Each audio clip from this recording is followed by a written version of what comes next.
So, where do I even begin? I guess it all started when I first got suspicious of Sarah, my wife. We've been married for 10 years, and sure, we've had our ups and downs, but lately, things have been off. You know that gut feeling when something just isn't right? Yeah, that. She was distant, always on her phone, and had these work trips that seemed too frequent and too convenient. I did what any reasonable person would do. I snooped.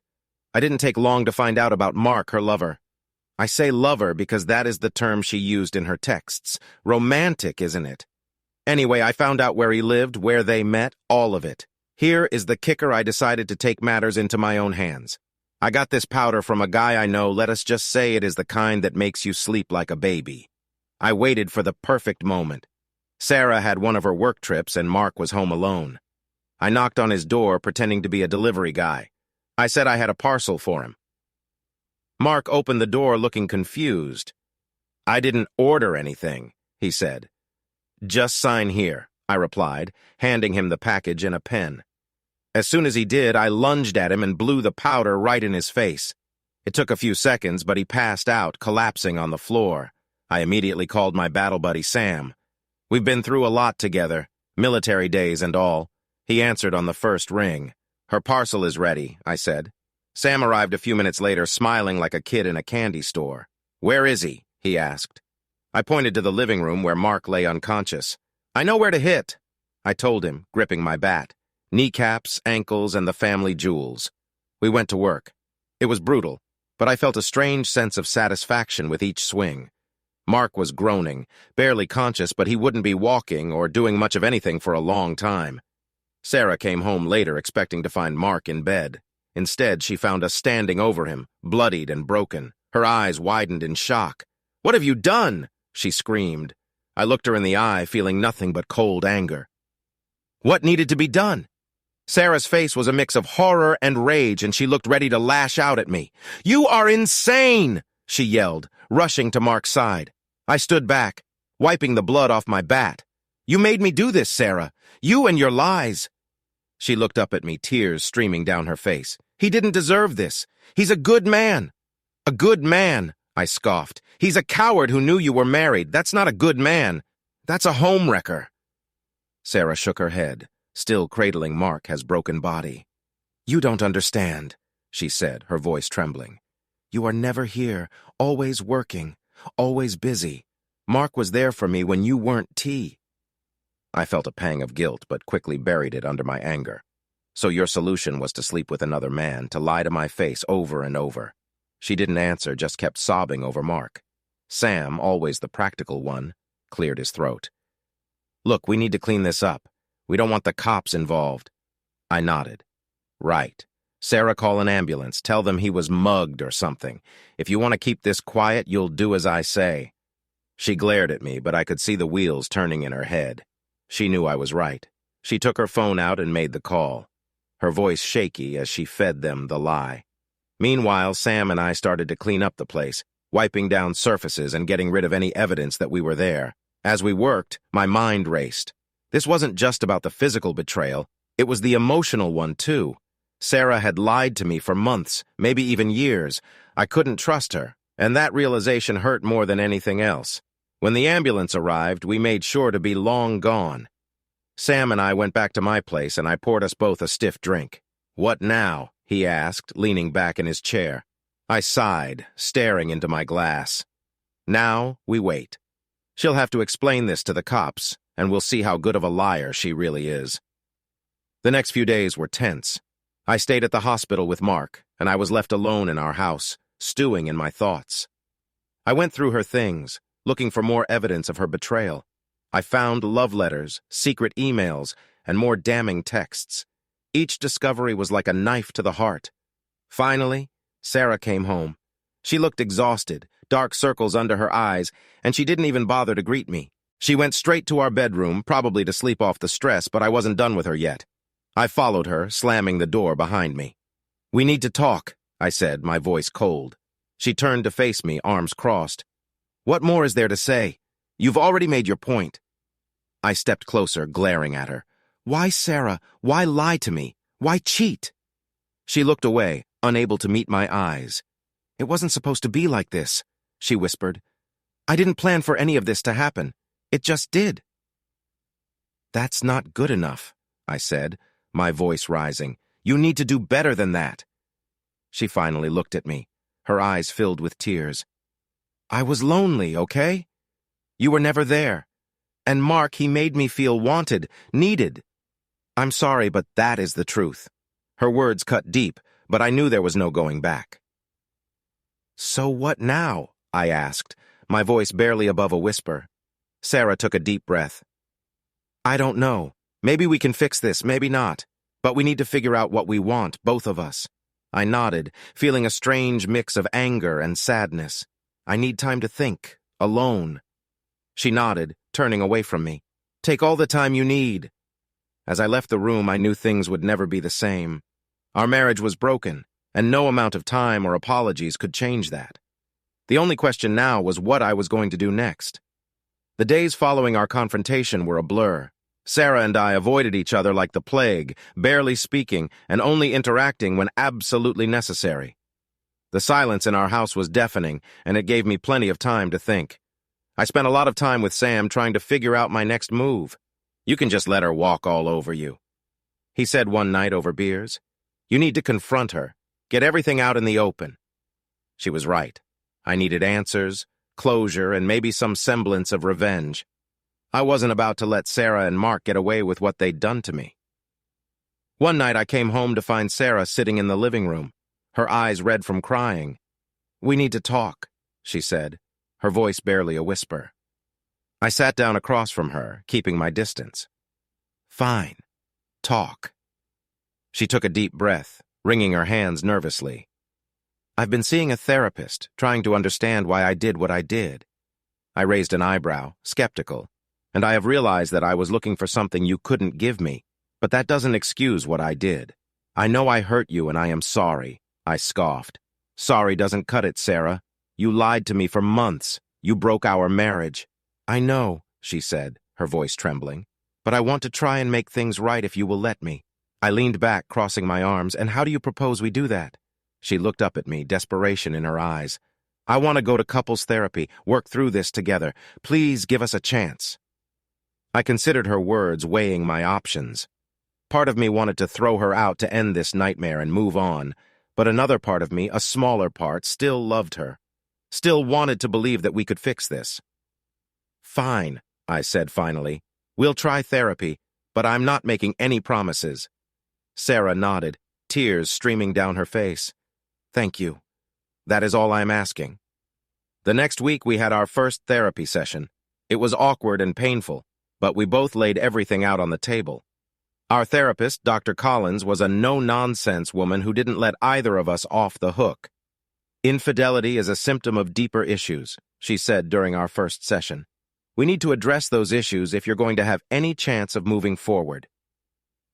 Sarah and I talked about our problems, our lack of communication, and how we had drifted apart. It was painful but necessary. After a few sessions, Dr. Collins suggested a more drastic step. I think you two need some time apart, she said. A trial separation. I will give you both space to figure out what you really want. Sarah looked at me, panic in her eyes. Is that really necessary? I nodded. I think it is a good idea. We need to figure out if we even want to be together anymore. So we separated. I moved in with Sam and Sarah stayed at the house. It was strange being apart, but it gave me the clarity I needed. I realized that I still loved Sarah, but I wasn't sure if I could ever trust her again. One night, Sam and I were sitting on his porch drinking beers and talking about life. So, what's the plan? He asked, looking at me seriously. I don't know, I admitted. Part of me wants to make it work, but another part of me thinks it's too late. Sam nodded. It's a tough call, but whatever you decide, I'll back you up. A few days later, Sarah called me. Can we meet? She asked, her voice trembling. I need to talk to you. We met at a park, neutral ground. She looked fragile, like she was barely holding it together. I've been thinking a lot, she said, her voice breaking, and I realized that I can to live without you. I want to make this work no matter what it takes. I looked at her, my heart aching. I don't know if I can trust you again, Sarah. You've hurt me more than I ever thought possible. She nodded, tears streaming down her face. I know, but I'm willing to do whatever it takes to earn back your trust. Please give me a chance." I took a deep breath, considering her words. "We'll see, but it's going to take time and a lot of effort." She nodded, hope glimmering in her eyes. "I understand, thank you." As I walked away, I couldn't help but wonder if we could really make it work. Only time would tell. Living with Sam had its perks. He was a good friend, supportive, and always knew how to keep things light, even when life was falling apart. But the novelty of crashing on his couch wore off quickly. I needed to figure out my next steps. Sarah and I had agreed to continue therapy separately during our trial separation, and I was hoping the space would help me clear my head. One evening, while Sam and I were watching TV, my phone buzzed. It was a message from an unknown number. I opened it cautiously. "Hey, it's Mark. We need to talk." My blood boiled just seeing his name. The nerve of that guy texting me like we were buddies. I showed the message to Sam. "What do you think?" I asked, already knowing what he would say. Sam shook his head, a look of disgust on his face. The audacity of this guy. "What do you want to do?" I took a deep breath, thinking it over. Maybe I should hear him out, see what he has to say. Sam raised an eyebrow. "You sure about that?" "Yeah," I said, feeling a strange mix of curiosity and anger. I want to know why he did it. I texted Mark back, arranging to meet at a nearby coffee shop the next day. When I walked in, I spotted him immediately. He looked like a wreck, his face bruised and swollen from our encounter and his leg in a cast. "Thanks for meeting me," he said, his voice hoarse. "Make it quick," I replied, not bothering to hide my disdain. Mark sighed, rubbing his temples. "Look, I'm sorry for what happened. I never meant to hurt you. Sarah and we got caught up in something that spiraled out of control. Spare me the sob story," I snapped. "I want to know why. Why her? Why betray me?" He looked down at his hands, fidgeting nervously. "I didn't plan for any of this. It started out as just harmless flirting. She was lonely and I was there. One thing led to another, and before we knew it, we were in too deep." "So you just couldn't help yourself?" I asked, my voice dripping with sarcasm. Mark shook his head. "No, it is not like that. I cared about her. I still do. But I know what we did was wrong. I'm paying the price for it now." I leaned back, crossing my arms. "You are damn right you are. But what do you want from me?" "I wanted to apologize," he said, looking me in the eye. "And to let you know that I am stepping back. I am leaving town. That's the least I can do." "Good," I replied, feeling a small sense of satisfaction. "You have done enough damage here." As I left the coffee shop, I felt a strange sense of relief. Mark was out of the picture, at least for now. But that didn't change the fact that my marriage was in shambles. The next few weeks were a roller coaster. Sarah and I continued our therapy sessions, both together and apart. We made some progress, but it was slow going. Most was hard to rebuild, especially when every interaction felt like walking on eggshells. One night Sarah called me, her voice trembling. "I need to tell you something," she said, barely holding back tears. "What is it?" I asked, my heart sinking. "They're smart of the story," she said, taking a deep breath. Mark wasn't the only one. Her words hit me like a freight train. "What are you talking about?" Sarah sobbed on the other end of the line. "There was someone else before Mark. It happened a while ago during one of your business trips. I felt like the ground had been pulled out from under me." "Who?" I demanded, my voice shaking with rage. "It was a coworker," she admitted, her voice barely audible. "It was just a one-time thing, but I thought you should know." I hung up, unable to process the flood of emotions. Betrayal, anger, sadness, it was all too much. I felt like I was drowning.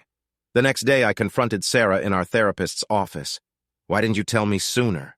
I asked, trying to keep my voice steady. "I was scared," she said, tears streaming down her face. "I thought I could bury it, that it wouldn't matter, but after everything with Mark, I realized I couldn't keep lying to you." Dr. Collins looked at us both, her expression serious. "This changes things. If you're going to rebuild your marriage, you need to start with complete honesty. No more secrets." I nodded, feeling numb. "I don't know if I can do this," I admitted. Sarah reached out, her hand trembling. "Please give me one more chance. I'll do whatever it takes." I looked at her, seeing the desperation in her eyes. Part of me wanted to walk away to end the pain and start fresh. But another part of me, the part that still loved her, wanted to try. "I don't know if I can trust you again," I said, my voice breaking. "But I am willing to try." Sarah nodded. Her eyes filled with tears. "Thank you. I promise I want to let you down." As we left the therapist's office, I couldn't help but wonder if we were making the right choice. Trust was fragile, and once broken, it was hard to mend. But for now, we were both willing to try. Things were still tense between Sarah and me. We were both trying, but every day felt like a struggle. It didn't come easy, especially after so many betrayals. Therapy was helping, but it was a slow process. One evening, just as I was about to leave for my therapy session, there was a knock on the door. I opened it to find an unexpected visitor, Sarah's sister, Emily. We'd never been close, but she looked worried. "Hey, Emily, what's going on?" I asked, stepping aside to let her in. She hesitated before entering, glancing around nervously. "I need to talk to you about Sarah. It is important." I closed the door and gestured for her to sit down. "All right. What has this about?" Emily took a deep breath, looking me straight in the eye. "Sarah has been hiding something from you, and I can keep quiet any longer. It's about Mark." My heart sank. "What about him?" She hesitated again, then finally said, "Sarah has still been in contact with him. She told me she ended things, but I found out she's been seeing him behind your back. I thought you should know." I felt a cold fury building inside me. "How do you know this?" Emily pulled out her phone and showed me a series of text messages. They were from Sarah to Mark, filled with plans to meet up and messages about how much she missed him. My blood boiled as I read through them. "Why didn't you tell me sooner?" I demanded, my voice shaking. "I thought she would come to her senses," Emily said, tears welling up in her eyes. "I wanted to give her a chance to fix things, but it's clear she's not going to stop. You deserve to know the truth." I sat back trying to process the information. This was the final straw. All the therapy, the promises, the apologies, they meant nothing if she was still seeing him. "Thank you for telling me," I said, standing up. "I need to deal with this." Emily nodded, looking relieved. "I am sorry it came to this. I hope you can find some peace." As she left, I felt a sense of clarity wash over me. I knew what I had to do. I called Sam, told him everything, and asked him to meet me at the house. It was time for a final confrontation. When Sarah came home that night, I was waiting for her in the living room. She looked surprised to see Sam and me sitting there, but her surprise quickly turned to dread when she saw the look on my face. "We need to talk," I said, my voice cold. Sarah glanced nervously at Sam, then back at me. "What is going on?" I threw Emily's phone onto the coffee table. Where to explain this? She picked up the phone, her face draining of color as she read the messages. "I can explain," she stammered. "Save it," I snapped. "You've been lying to me this whole time. I gave you another chance and you threw it away." Tears streamed down her face. "I'm sorry, I didn't mean for it to go this far. I didn't know how to stop." Sam stood up, his face hard. "You need to leave Sarah. Pack your things and go. You've caused enough damage." Sarah looked at me, pleading. "Please just let me explain. We can still fix this." I shook my head, feeling nothing but a cold, hard resolve. "No, we can It's over, Sarah. I want a divorce." She collapsed onto the couch, sobbing uncontrollably. Sam and I stood there watching her. I felt a pang of sadness, but also a sense of relief. This nightmare was finally coming to an end. As Sarah packed her things, I called Dr. Collins to let her know what had happened. She was supportive, agreeing that this was the best course of action. "You need to take care of yourself now," she said. "Focus on healing." When Sarah finally left, the house felt strangely empty, but it also felt like a weight had been lifted off my shoulders. I knew the road ahead would be tough, but for the first time in a long time, I felt hopeful. Sam stayed with me that night, and we talked about the future. "You're going to be okay," he said, clapping me on the shoulder. "You've got a lot of people who care about you." I nodded, feeling a sense of gratitude. "Thanks, Sam. I couldn't have done this without you." As I lay in bed that night, I thought about everything that had happened, the lies, the betrayal, the pain, but I also thought about the future. I had a long way to go, but I knew I would get through this, one step at a time. The following weeks were a blur of paperwork, therapy sessions, and awkward interactions with friends and family who were slowly learning about the situation. I filed for divorce, determined to move forward and rebuild my life. Sarah had moved in with her sister Emily, and though we still saw each other occasionally for therapy and to sort out legal matters, our interactions were brief and formal. And after noon, as I was packing up some of Sarah's remaining belongings, my phone buzzed with a text from an old friend, Lisa. We hadn't spoken in years, but she had heard about my situation through the grapevine. "Hey, I heard about everything. I'm so sorry. Let's catch up sometime. Coffee on me." I hesitated for a moment, then replied, "Sure, sounds good. Let me know when you were free." We arranged to meet at a cafe downtown later that week. When I walked in, Lisa was already there, a warm smile on her face. She looked just like I remembered, with her curly hair and kind eyes. "Hey!" she said, standing up to give me a hug. "It's been too long." "Yeah, it has," I replied, feeling a bit awkward but grateful for the familiar face. We sat down and ordered our drinks, and Lisa wasted no time getting to the point. "I'm really sorry to hear about what happened. How are you holding up?" I shrugged, taking a sip of my coffee. "It's been rough, but I'm getting through it.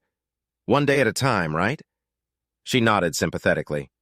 "I can imagine what you are going through, but if you ever need to talk, I am here." We chatted for a while, catching up on each other as lives. Lisa had been traveling a lot for work, and she shared stories of her adventures abroad. It was a welcome distraction from the turmoil of my personal life. As we talked, I found myself relaxing for the first time in weeks. Lisa had a way of making everything seem lighter, more manageable. By the time we finished our drinks, I felt like I had taken a small step towards normalcy. "Thanks for meeting up," I said as we stood to leave. "I really needed this." "Any time," Lisa replied with a smile. "Let's not wait so long to catch up next time." We parted ways, and I walked home with a bit more spring in my step. Maybe things would be okay after all. Back at the house, I found myself thinking about the future. It was time to make some changes, to start fresh. The first step was to move out of the house that held so many painful memories. I began looking for apartments, determined to find a place that felt like my own. One evening, as I was scrolling through listings, I got a call from Sam. "Hey, man, I found a great apartment for you. It is in my building, and it just became available." I perked up at the news. "Really? Sounds perfect. Can I check it out?" "Of course," he said. "I'll set up a tour for you tomorrow." The next day I met with the landlord and toured the apartment.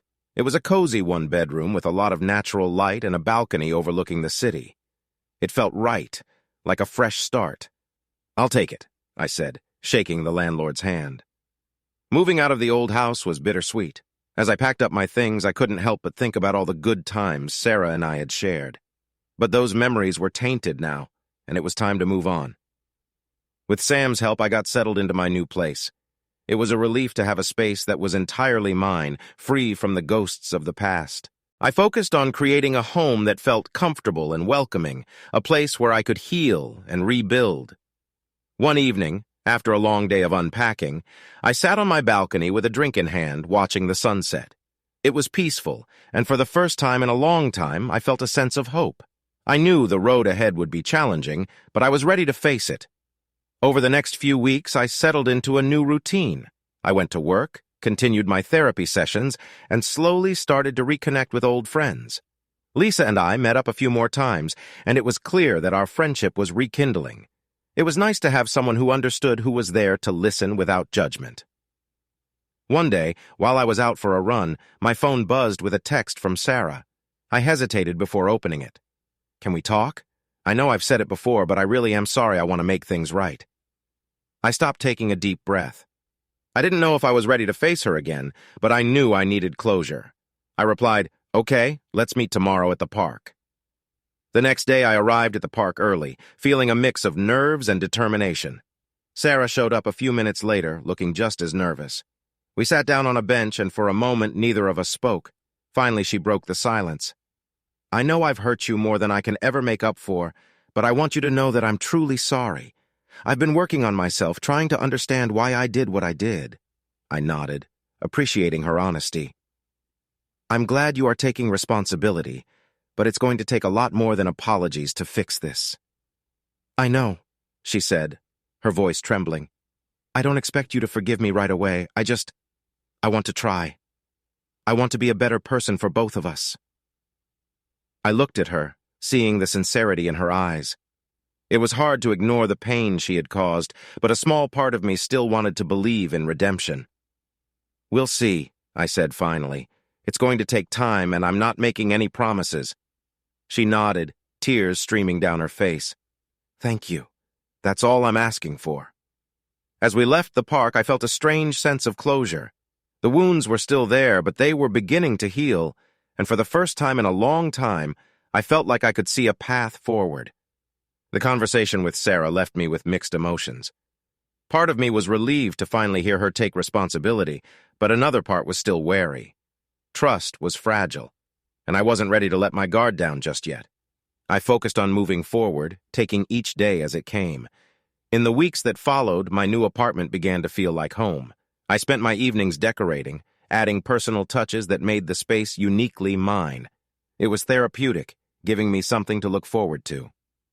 Lisa and I continued to hang out, and our friendship blossomed. She was a constant source of support and positivity, and I found myself looking forward to our coffee dates and long walks. One evening, as we were sitting on my balcony watching the sunset, she turned to me with a serious expression. "You know, you're doing really well," she said. "It's not easy to go through what you have and come out the other side." I shrugged, feeling a bit embarrassed by the compliment. "Thanks. I'm just taking it one day at a time." She smiled, her eyes warm. "That's all you can do. But remember, it is okay to lean on people too. You don't have to go through this alone." Her words stuck with me. I had been so focused on being strong and independent that I sometimes forgot it was okay to ask for help. Over the next few weeks, I made a conscious effort to open up more, to share my struggles, and accept the support of those around me. One Saturday, Sam and I decided to have a small housewarming party at my new place. It was a chance to celebrate the new beginnings and surround myself with friends who had been there for me. We invited a few close friends, including Lisa and some old buddies from college. The night was filled with laughter, good food, and a lot of reminiscing. For the first time in a long time, I felt genuinely happy. As the night wore on, Lisa and I found ourselves alone on the balcony again. "I'm really glad we reconnected," I said, looking out at the city lights. "Me too," she replied, her voice soft. "You've been through so much, and I'm just happy to see you smiling again." I turned to her, feeling a sudden rush of gratitude. "I couldn't have done it without you. You've been a lifesaver." She smiled, and for a moment there was a charged silence between us. I wasn't sure if it was the alcohol or the emotional roller coaster of the past few months. But I felt a connection that went beyond friendship. Before I could second-guess myself, I leaned in and kissed her. It was a gentle, tentative kiss, but it felt right. When we pulled away, she looked at me with a mix of surprise and something else, something I hadn't seen in a long time. "Wow," she said, a little breathless. That was unexpected. I laughed, feeling a bit nervous. Yeah, it was, but it felt right. She nodded, her eyes softening. It did. We spent the rest of the night talking, sharing stories, and getting to know each other on a deeper level. By the time she left, I knew that something had shifted between us. It was exciting and a little scary, but I was ready to see where it would lead. Over the next few weeks, Lisa and I started dating. It was a slow, cautious process, but it felt good to have someone who understood me, who had been there through the worst, and still saw the best in me. We took things one step at a time, enjoying each other as company and building a new kind of relationship. Meanwhile, Sarah and I continued our therapy sessions, but I kept my distance emotionally. I needed time to fully heal and figure out what I wanted. The more time I spent with Lisa, the clearer it became that my future was no longer tied to my past with Sarah. One day during a therapy session, Dr. Collins asked a question that made me realize how far I had come. "Do you see a future with Sarah?" she asked, looking between the two of us. I took a deep breath, glancing at Sarah before answering. "I think we both need to move on. We've tried to fix things, but too much has happened. It's time to let go." Sarah nodded, tears in her eyes, but a look of understanding on her face. "I agree. It's time for both of us to find our own paths." As we left the therapist's office that day, I felt a sense of closure. Sarah and I parted on amicable terms, both ready to start new chapters in our lives. The months that followed were filled with new experiences and a growing relationship with Lisa. She brought a sense of joy and stability that I hadn't felt in a long time. We traveled, explored new hobbies, and built a life together that felt fulfilling and hopeful. One evening, as we were sitting on the balcony watching the sunset, I realized how far I had come. The pain and betrayal were still part of my story, but they no longer defined me. I had found love again, and more importantly, I had found myself. "Thank you for being here," I said, squeezing Lisa's hand. "I couldn't have done this without you." She smiled, her eyes shining. "I'm just glad you let me in." As the sun dipped below the horizon, I knew that the future was bright. There would still be challenges, but I was ready to face them. As Lisa by my side, I felt like I could conquer anything. Life with Lisa was good. We continued to grow closer, and our relationship became a source of joy and comfort. But as with all things, new challenges arose. The past, as much as I wanted to leave it behind, had a way of creeping back into the present. One afternoon, as I was getting ready to leave for work, my phone rang. It was an unknown number, but something compelled me to answer. "Hello?" I said. "Hey, it's SS Sarah," came the familiar voice on the other end. "I know I shouldn't be calling, but I need to talk to you. It is important." I felt a knot form in my stomach. "What is it, Sarah?" "It's about Mark. He's been trying to contact me, and I thought you should know," she said, her voice trembling slightly. "Why would I need to know that?" I asked, trying to keep my voice steady. "As he's been saying some disturbing things, threatening things. I think he is losing it." I sighed, running a hand through my hair. "Sarah, this isn't my problem anymore. You need to handle this." "I know," she replied, her voice desperate, "but I'm scared. He's been showing up at my work, my apartment. I don't know what to do." I hesitated, torn between wanting to wash my hands of the situation and the lingering sense of responsibility. "Have you gone to the police?" "Yes, but they said without concrete evidence there's not much they can do.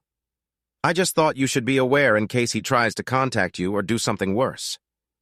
I sighed, feeling the weight of the situation. "All right, I'll keep an eye out. But Sarah, you need to take care of yourself. Get a restraining order if you have to." "Thank you," she said, her voice barely above a whisper.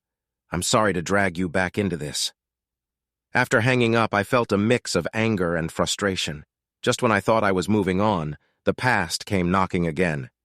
I decided to tell Lisa about the call, not wanting to keep any secrets. She listened carefully, her expression serious. "That sounds really scary. Do you think Mark is dangerous?" "I don't know, I admit it, but I can't ignore it.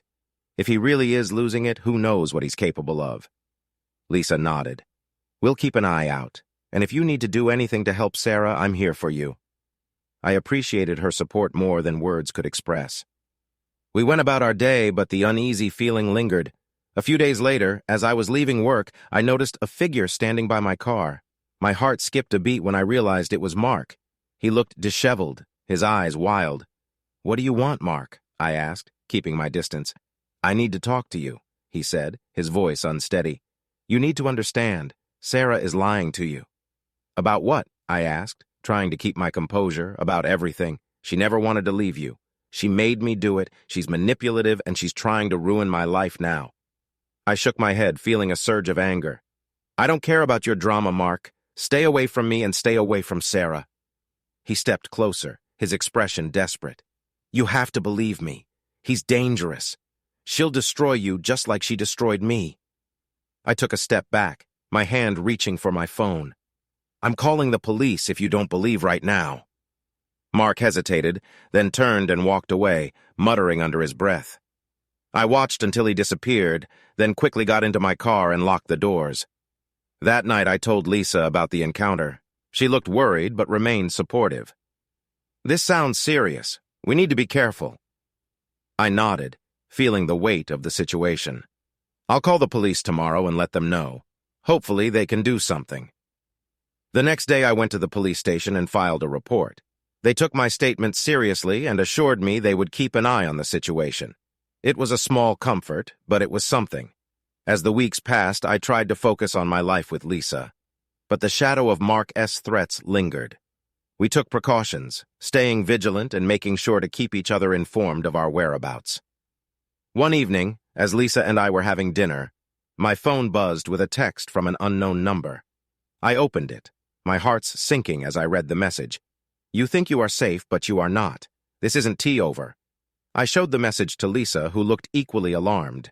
"We need to take this seriously," she said, her voice firm. "I know," I replied, feeling a mix of fear and determination. "We'll get through this together." We went to the police again, showing them the message. They took immediate action, increasing patrols around our neighborhood and advising us on safety measures. It was a tense time, but having Lisa by my side made it bearable. One night, as we were watching TV, there was a loud knock on the door. Lisa and I exchanged a nervous glance before I got up to answer it.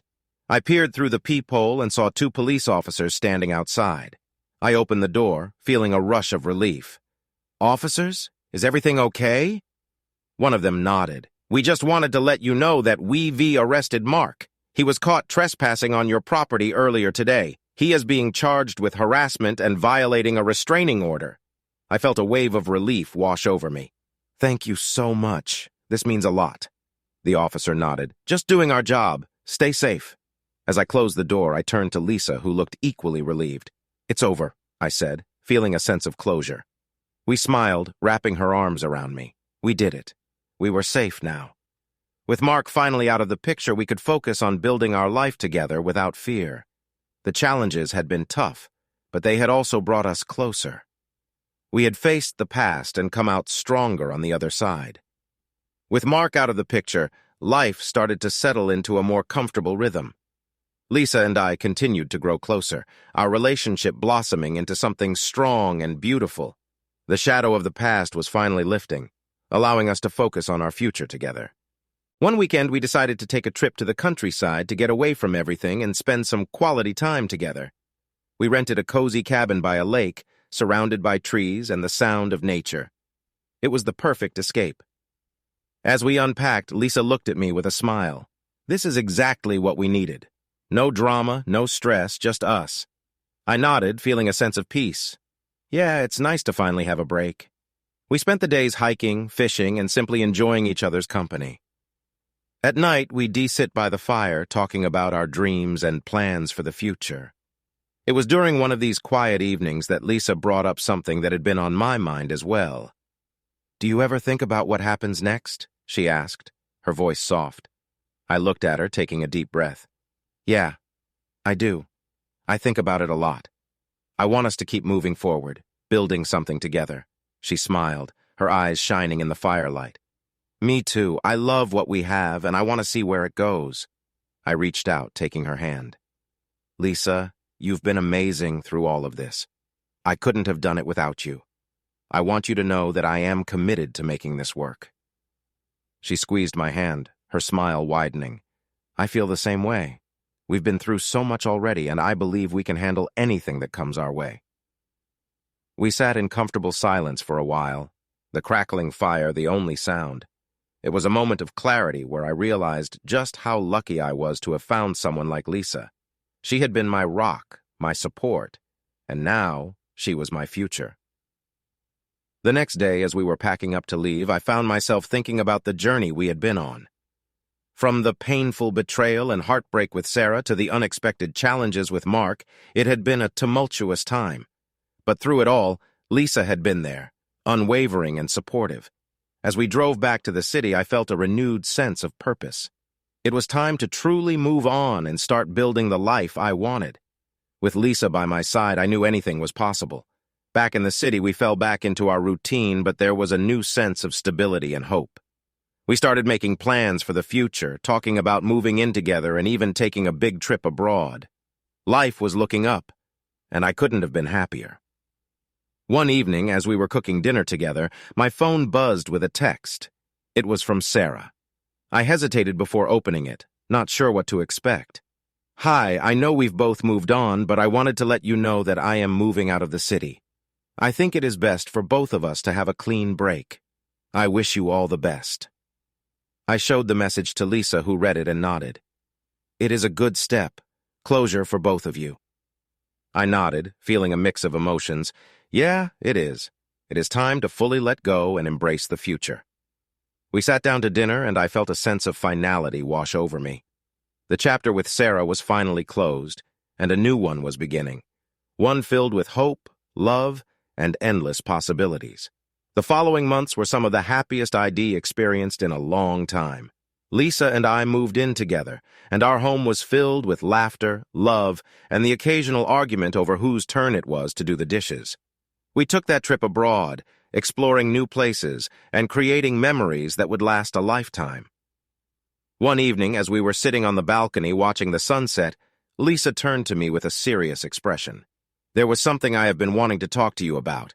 I looked at her, curious. "What is it?" She took a deep breath, then smiled.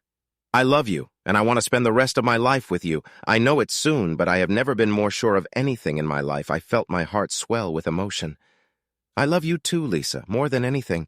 I can imagine my life without you." She smiled, tears in her eyes. "So what do you say? Will you marry me?" I laughed, feeling a mix of joy and surprise. "You beat me to it. I was going to ask you the same thing." We both laughed. Then she pulled out a ring from her pocket. It was simple but beautiful, just like her. "So what do you say?" she asked again, her eyes full of hope. I took the ring, slipping it onto my finger. "Yes, 1,000 times, yes." We kissed, sealing our promise to each other. It was a moment of pure happiness, the beginning of a new chapter in our lives. As we planned our future together, I couldn't help but reflect on the journey that had brought us here. It had been a long and difficult road, filled with pain and heartache, but it had also been a journey of growth, healing, and ultimately love. With Lisa by my side, I knew that no matter what challenges lay ahead, we would face them together. Our love had been forged in the fires of adversity, and it was stronger for it. As we looked out at the sunset, hand in hand, I knew that our future was bright. The weeks leading up to our wedding were a whirlwind of excitement and planning. Lisa and I wanted a simple, intimate ceremony with just our closest friends and family. As the big day approached, I found myself reflecting on everything that had brought us to this point. It had been a journey filled with ups and downs, but it had all led to this moment of happiness and commitment. On the day of the wedding, the weather was perfect, clear skies and a gentle breeze. We had chosen a beautiful garden venue with flowers and full bloom, and a serene atmosphere that felt just right for us.